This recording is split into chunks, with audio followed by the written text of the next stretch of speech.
আমরা সকলে অবগত আছি যে আমাদের এই বাংলাদেশকে নিয়ে গভীর ষড়যন্ত্র চলতেছে এবং এই বাংলাদেশে ইতিপূর্বে যারা শাসক ছিল তারা বিভিন্নভাবে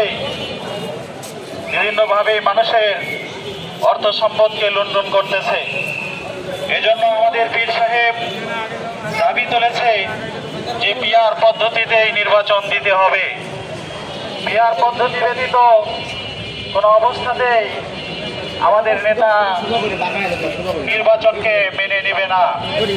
পিআর পদ্ধতিতে যদি নির্বাচন হয় তাহলে ইতিপূর্বে দেশে যে স্বৈরাচারী হয়েছে তাহলে সামনে আর এরকম স্বৈরাচারী হবে না। কথা বলেন ঠিক কিনা?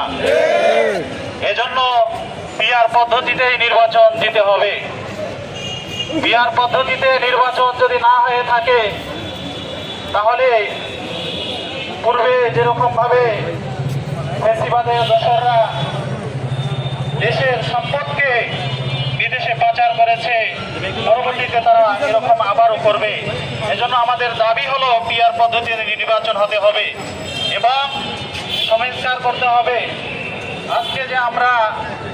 আজকে আমরা ডিসি অফিসে যে স্মারকলিপি দিচ্ছি, আমাদের দাবি হলো যে পিআর পদ্ধতিতে যেন নির্বাচন করা হয়। এ কথা বলেই আমি আমার কথা শেষ করলাম। আসসালামু আলাইকুম ওয়া রাহমাতুল্লাহ। আলহামদুলিল্লাহ। এখানে আপনার সামনে বক্তব্য পেশ করবেন ইসলামী আন্দোলন কলেজ শাখার সাধারণ সম্পাদক, ইসলামী ছাত্র আন্দোলন কলেজ শাখার সাধারণ সম্পাদক শাহজাহান কবির।